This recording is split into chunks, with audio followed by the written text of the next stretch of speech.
Hey, welcome back guys. Welcome back to Brad's Repair. This week we're going to be working on my wife's 2008 Nissan Altima.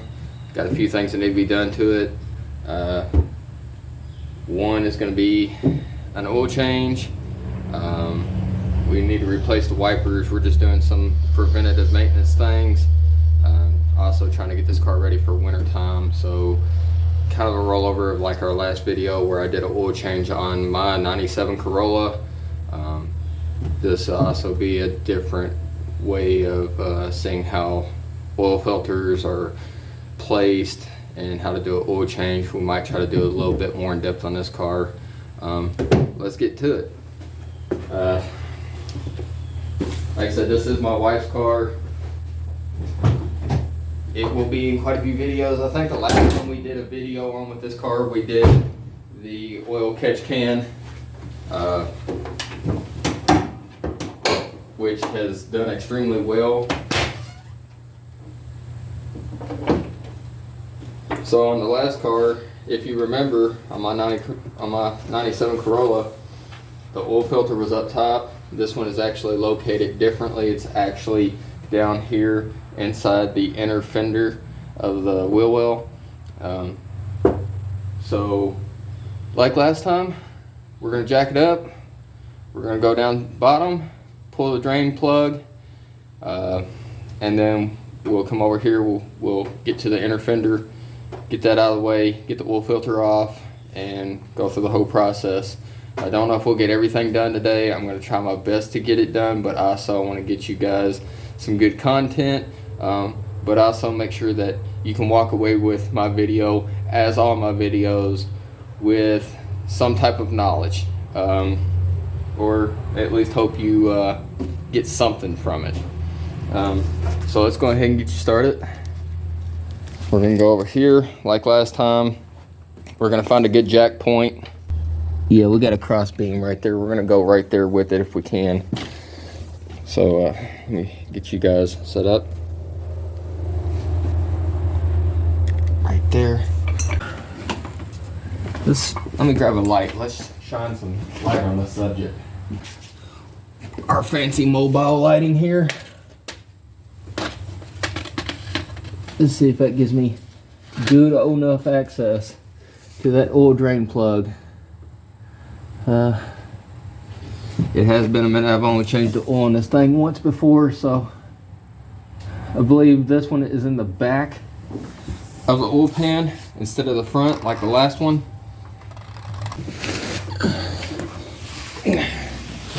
See if I can get you guys up under here. Oh yeah, so right there, right beside where that blue and yellow is, that bolt right there is going to be our drain plug. So I think we can get to that relatively easy. Get you guys kind of set up here. Here we go. Hopefully a 14 will fit. I have misplaced my 13. 14 will do just fine.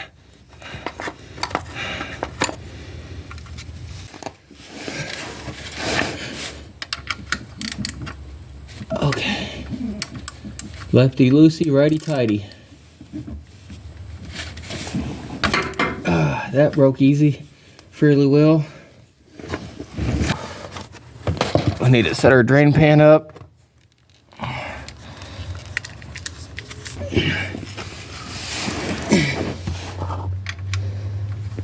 Like last time, we're just gonna slowly loosen it, just till it gets to a drip. Like I said, the car is still hot. Definitely recommend that if you do it, if you can, avoid doing it when it's hot. It's not really worth burning yourself, but whew, I got a little oil on me that time, but not that bad. Grease rag, guys, wear gloves if you do this. If you can stand wearing gloves, use them. It's a lot better than having to sit here and find grease rags and all of that.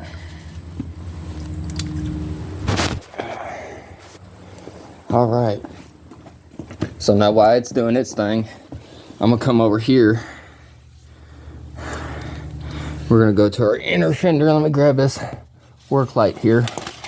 Oh, wipe that off the wife's car. God, she'll kill me. Wife don't know much about cars, but man. Okay. So this is actually normally set up. I'll show you guys. See if we can get this camera in here. So this bolt,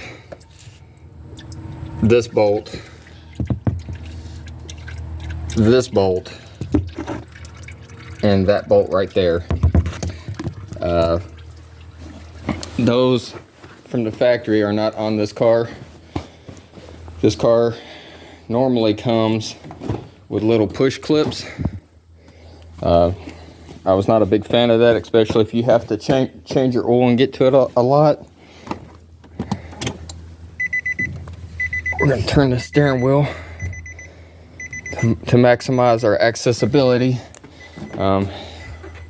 You can take the tire and wheel off if you want, but I find it's just as easy just to turn the wheel. Like I said, this normally has push clips in it. Oh yeah, now we got plenty of room. So here, here, here, and here, and then right there, but I didn't have enough room to get my drill in there to make that hole in there bigger. So what this normally has on it are these. You can take a little flat tip screwdriver, get up underneath of one of these edges, see if I can get it to show a little bit better. There's a notch here, here, and right there, and you just take a screwdriver up underneath of it. You kind of lift up on it, grab it with your fingers, pop it out. But they tend to dry rot due to age, and then they get wore out, and then they break, and then you say a lot of fun words. And for me, I came up with a solution which I think I would have personally thought a company like Nissan, or any other company for that matter, would have came up with a better solution than just some push clips. But you got to cut costs where you can on some things to make these cars affordable. So what I did is, you can get threaded inserts, and there's a fancy tool for them as well. Some people call them threaded inserts. I've heard them be called nut inserts or nutserts. But I just installed those. There's a tool. You can get the tool and a handful of variety sizes of threaded inserts for, I think I bought mine for like 20 bucks from my local Menards here. Which you can get them at other places like Harbor Freight. You can get them off of Amazon. And now I know, yeah, you still run the risk of losing these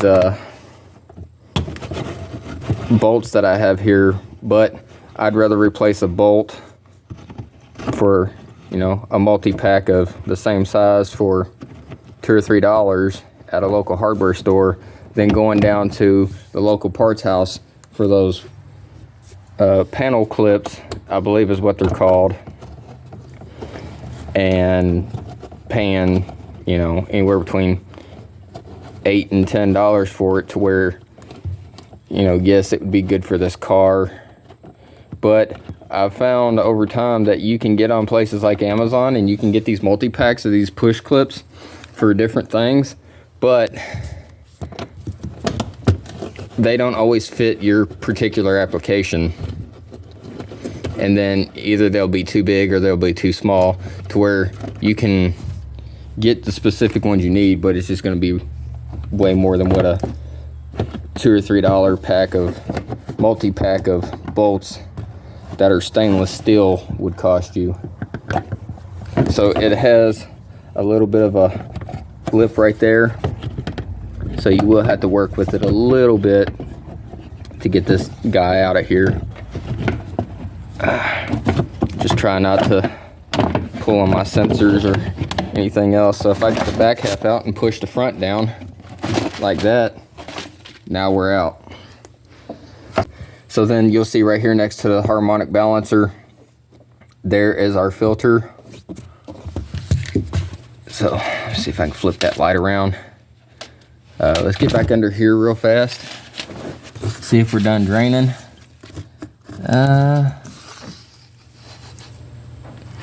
Yeah, we still got a small drip. That to me is pretty minimum. So I don't think we're gonna be too awfully concerned with that now. So I think at that, what I'll do is, actually, if you're like me and you have to use your buddy's shop for the time being, generally you're bringing stuff with you, but also usually he has something laying around like an extra drain pan. Or you like me and you've done stuff at your buddy's shop so much that you tend to just say, hey, let me leave this here for right now because I know in the near future I'll need it. And then you tend to forget that you had an oil pan over here, so then you bring another one, and then you bring another one. All right, so now I'm gonna try to get you guys back in here. That's our oil filter. So now we're gonna take it. And it's kind of tight, but we got it. Kind of tight. So now, sometimes what will happen is when you loosen this, you'll notice that sometimes, push that over a little bit more that way, that sometimes the flow from the drain or from the oil pan will actually speed up a little bit, and other times it won't. Woo. So yeah, she's shooting out some oil from there now. This is something else I hate about this design. You'll see that I have an oil cooler line running all the way across this. Right below that, where the oil filter goes on, there's my frame. Now it's running all down my frame. I just wish that engineers and designers would come up with better solutions to stuff like this. It's just ridiculous. So let's clean that off. If you have access, unlike my Corolla, I could do it. It's just a little bit of a pain to deal with sometimes. We're going to clean that surface area because we want our new one to seal up, our new oil filter to seal really well. See if I can get some more light in there.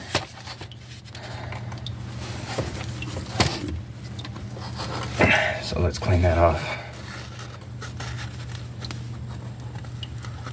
All right. Something else you can do, you can either just wipe it off like this and generally you'll be okay.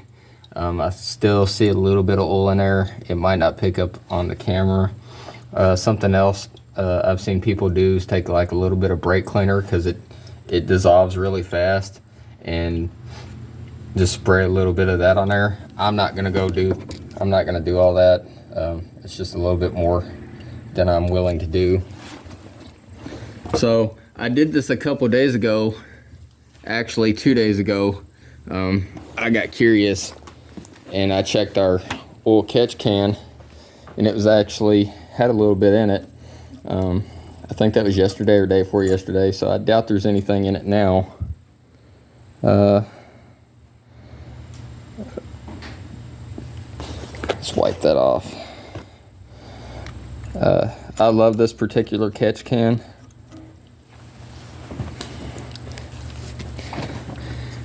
Just because there's only a few that actually have like a little dipstick to check them. Other ones you just kind of have to guess at, or you have to go through the process of actually taking the lower half off. So I don't see enough on here to pull that out.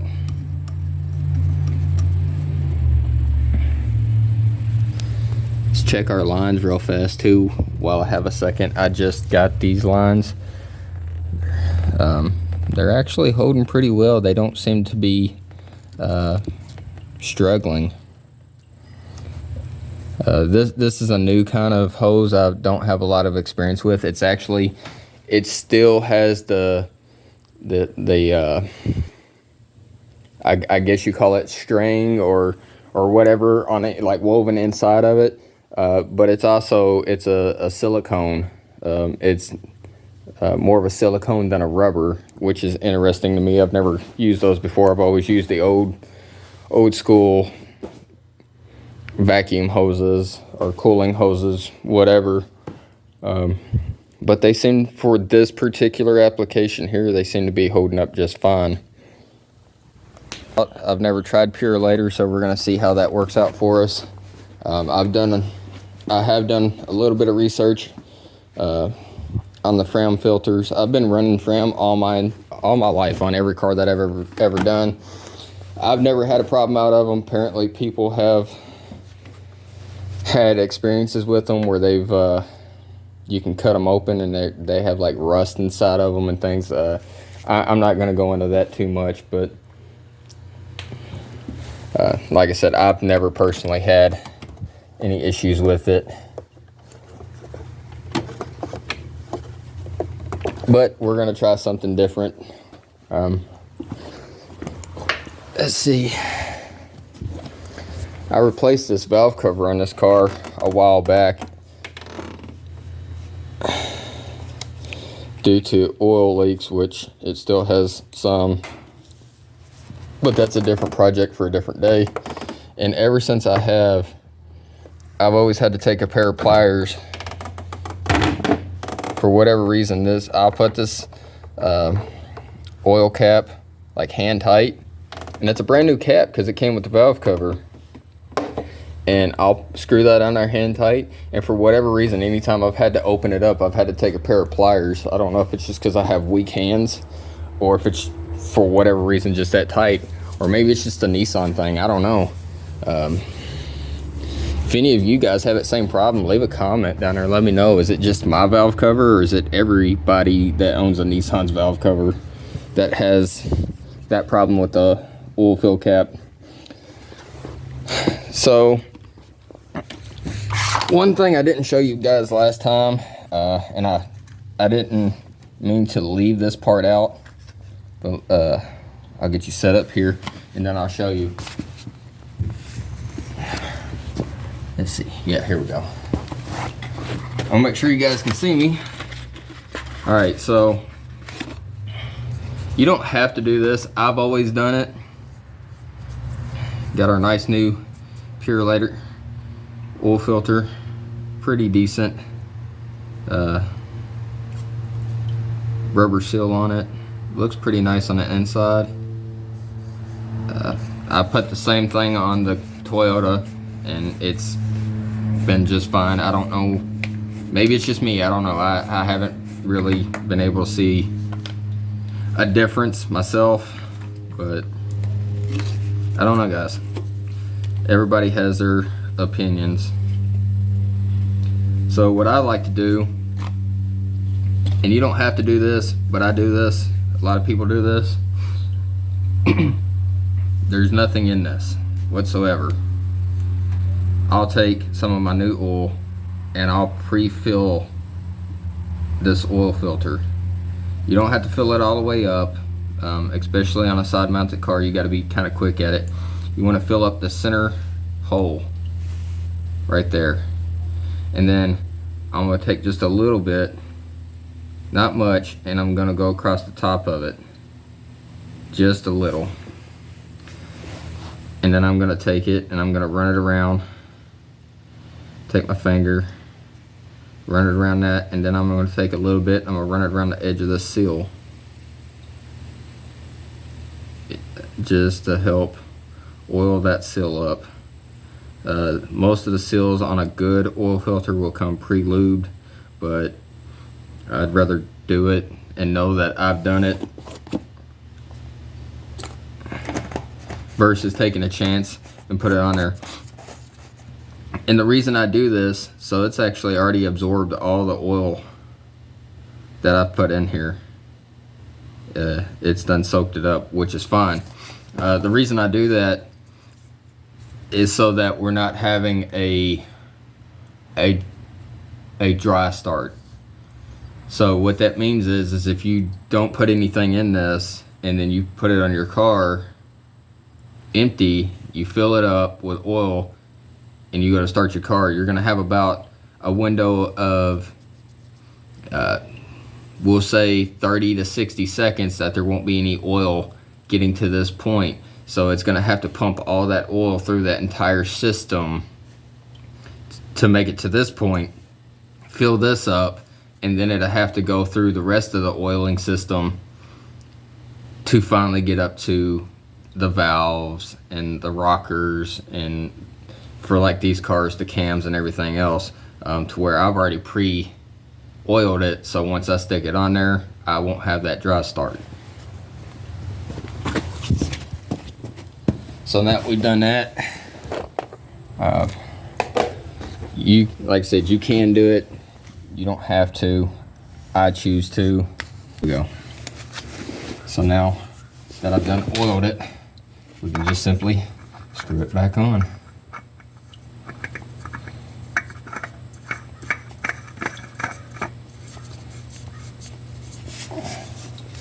You only need to put these on hand tight. You don't have to go Hulk mode on these things, guys. Just tighten them down by hand, make them nice and snug.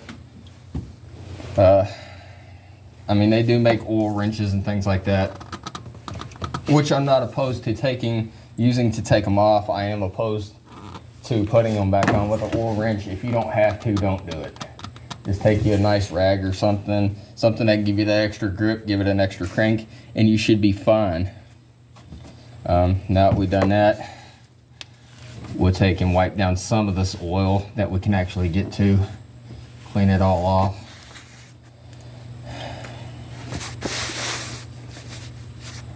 And then since I'm here, I'll move this light out of the way. See if we can get this, get all some of this stuff out of here anyway.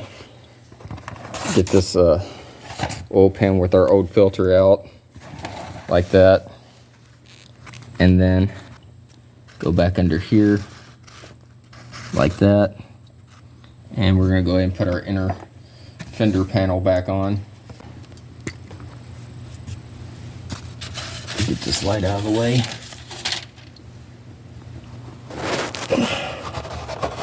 Because like last time, I'm a very impatient person, and I chose to drain the oil while the car was still hot. So I dropped my drain plug again, so now we have to go through the same process of trying to track it down and drain it out of the other pan to get my oil plug back. So I'm just gonna pour it into here. Ooh, guys, that looks horrible.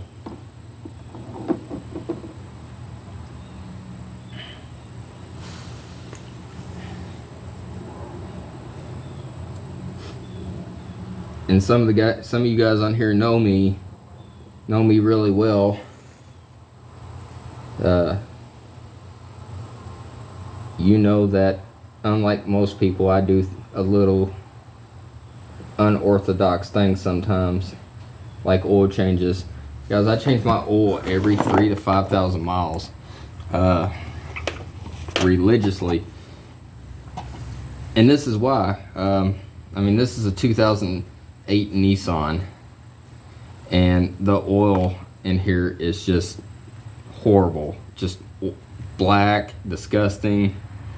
It's not thick or gummed up, which is good, and I didn't see any metal shavings coming out, which makes me even happier, because anytime you see oil shavings or anything like that, it's never a good thing. But this is why I change my oil every 3,000 to 5,000 miles, is because it's expected to have some dirty oil, but when it's pouring out like that and it looks like dark melted chocolate, and I'm talking like dark chocolate, or what they call cowboy coffee, where it's so black that it's, you know, it's just disgusting. I don't like for my cars to run on oil like that. I'd rather change it every 3,000 to 5,000 miles. I have a guy that I work with, he changes his oil like every 2,000 miles. But you know, he built a brand new motor for his car too, so I can't blame the guy for that. I actually applaud him for that, because most people won't change their oil that religiously. They'll wait, because some cars will actually have a thing on their dash, like a little light or a little sensor that will go off and say, hey, time to change your oil, and then they'll wait for that, and then they'll finally go to a quick lube, or they'll go to like a quick lube or something like that, and then they change their oil. If you can just keep track of your mileage on your cars some way, most of them have a trip meter, which is good for that. This car has a trip meter. I set it to 0 when I first bought this car, and with honestly little hope of this car getting a lot of miles out of it. It was intended to be a good enough for my wife until I could get her something better. But guys, me and my wife and the family drove this car all the way to South Carolina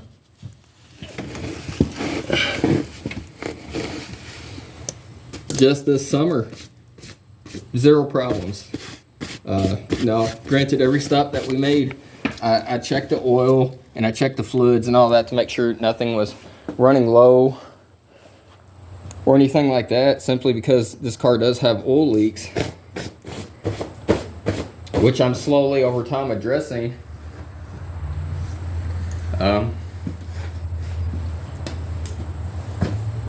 But so far, like I said, between me and my wife, we've put almost 9,000 miles on this car on the trip odometer. But some cars, back to my point, some cars are like that. They'll have a trip odometer that will just keep running up and up. Versus like, so it makes it easier to know, okay, you can just, it'll have a trip A and a trip B. I use trip A on this car to keep track of how many miles we've actually put on this car since we bought it. I use trip B for my oil changes. So every time I do an oil change, I'll reset that trip meter back to 0. And then in 3,000 miles, I'll just keep checking it periodically over time. And once I've hit about 3,000 miles, I know it's time to do an oil change. But like this, let me show you this. This is one of those things I'm talking about. I don't know if you can see that right there. That says that this oil filter is good for up to 15,000 miles. Guys, I'm not going to use this oil filter for 15,000 miles. 3,000 miles, 3,000 to 5,000 miles, we'll be right back to it again. We'll be changing it again. So now we've got the new filter on. We've got the inner fender back in, and we've got the drain plug back in. So now all we have to do now is just simply add our oil. So now I'm going to check my oil. I'm going to slowly fill it up, and as we slowly fill it up, we're going to go ahead and check it on the dipstick as we go. Get you guys faced the right way here. There we go.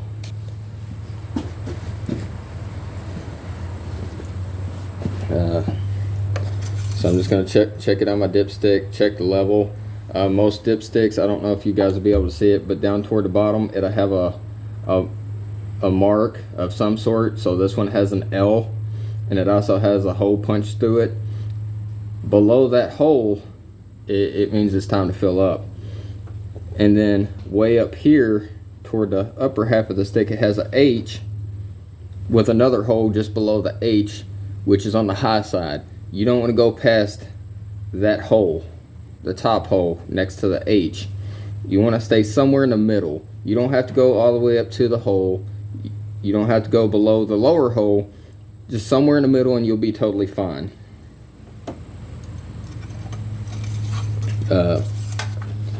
And like I say, every car will have a different capacity of oil that it can take. Of course, that capacity is going to be numbered different based on if you're just changing your oil or if you're doing an oil and an oil filter combination. Me personally, if I'm going to change my oil, I'm going to go ahead and change that filter. I don't care that it says 15,000 miles. The reality of it is, guys, is oil, like the oil that I'm putting in here right now, this oil, I got it on sale. It's a Castrol GTX full synthetic, which is what this car recommends, is a full synthetic oil. I got that oil on sale for 20 bucks. If you're spending, just say $15 to $30 for oil, if you're willing to spend that much, you might want to be willing to spend another $8 or $10 for an oil filter. Take that extra step. I view it as like a cross contamination, because if you're running new oil in an old oil filter, well, eventually at some point the oil from the oil filter that is old is going to mix with your new oil. So you will drive it for a day or two, you'll go to check your oil again, make sure your levels are nice and still full, and you'll see your oil and you'll say, man, that oil is awfully dirty just to have changed it a couple days ago. Well, yeah, it's because you didn't change the oil filter. So I always like to check it a couple of times, just because, you know, as oil is going, it's gonna splash up a little higher. So I got this about middle of where I want it, which is great. So I'm happy with that. Let me give it just a little extra click there. So now we've got the oil filled up. According to the dipstick at the moment, it's nice and full. So we're gonna go ahead, we're gonna lower the car down off the jack for right now. And now what I like to do is make sure all my work area, everything is out of the way. I know all my tools are cleared out. I do have an oil, a pair of channel locks, an oil cap, a rag, and all that up here, but that's fine. It's not in the way of anything. There's nothing underneath that can get hurt, anything like that. So now what I like to do, now that I know all the tools, clearly I'm the only one here, so I have no buddies that have their hands down in the engine bay or anything like that. What I like to do is go to the inside of the car, and I like to start it and let it run for a few minutes, maybe 30 seconds. It doesn't have to be long. Just give it enough time to kind of cycle through a little bit. Get me a nice clean rag, because I got a little bit of dirt on my wife's car and she will kill me. My wife loves to keep her car clean, which makes me very happy, because that means she will take care of it. I know she's not gonna abuse it, neglect it, and make more work on me than what needs to be. So, and here's what I was talking about, guys. So I don't know if it'll let me do it or not. I don't know if that camera is going to come in clear enough or not. So there's my miles. Down here below the miles is my trip. Right next to it is this little stick. You just push that in, and now right beside it, it went to trip B. Trip A, trip B. And then all you got to do is, when you go to trip B, once it says B beside it, just press that in, hold it, and now you'll see it went to full zero. Then you can go back to A, and it saved how many miles that is still on the car. Go back to trip B, now it's at 0. So now I know I can check that again periodically and know that, hey, it's time to change. No, I still got a little bit of time, we're all good, what have you. So now we'll go back over here one more time. Now that we let it cycle through, it's had plenty of time to cycle through now.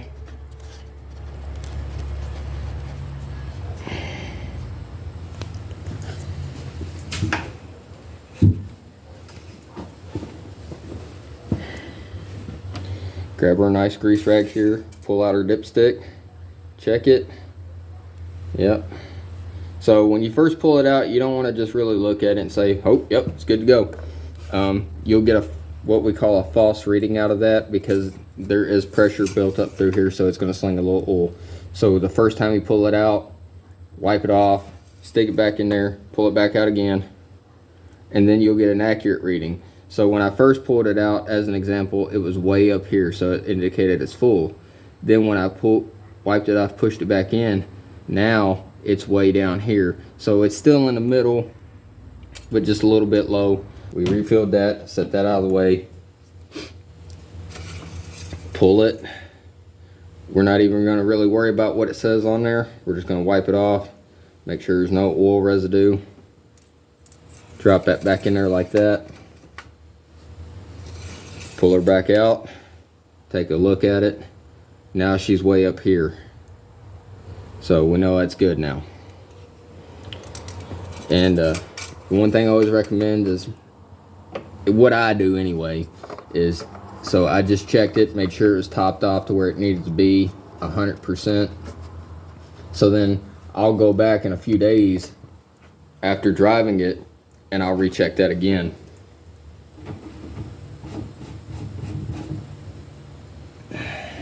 So we still got, and the good thing is I buy these large, 5-quart jugs. And if you're not running an oil zinc additive or something like that, usually one of these will fill your car up and you'll still have some left over, which is good. Don't throw it out, keep it, because you might drive it in a few days, pull your oil stick, and then you'll see that you actually need a little bit more oil. Conveniently for me, the Corolla only takes about 3.5-4 quarts with an oil filter. This car seems to take about 4.5-ish with an oil filter. Set that back up there. So now we're done up there. Got all this old oil here, which we will get rid of momentarily, but for the moment I just want to move this stuff out of the way. That's our oil change. We'll move this stuff, we can get all this stuff out of the way here.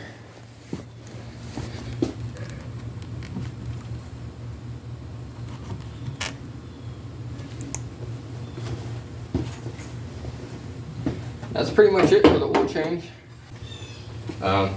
So on to the next thing. But we're gonna throw some new wiper blades on here. Like I said, here in Kentucky, temperatures are starting to get a little bit colder. It's kind of fluctuating right now between, it ain't a sauna outside, but it ain't perfect conditions outside, guys. It's a light long sleeve, like thin long sleeve shirts, or light jacket weather on certain days. But with all that coming up, I have to get what I call preventative maintenance, get ready for winter time. So we're gonna go ahead and throw some new wipers on here. The ones on this car haven't been the greatest anyway. And these are usually an inexpensive and easy to do project. So you can go to your local parts house and you can buy these, and they'll actually put them on for you.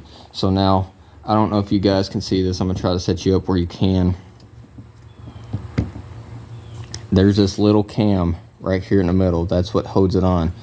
Up here toward the top, it's actually split, and it's like a tension. You just pull out on that, pull down, push it out of the way, and it's off.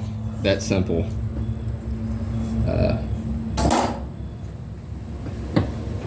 Then you just take your new one. Same thing. We're going to take this cam that's in the middle. We're going to spin it out of the way so that we can slide that in there with it. So now we're going to take that hook on the wiper arm. We're going to push this clip up on that, just like that.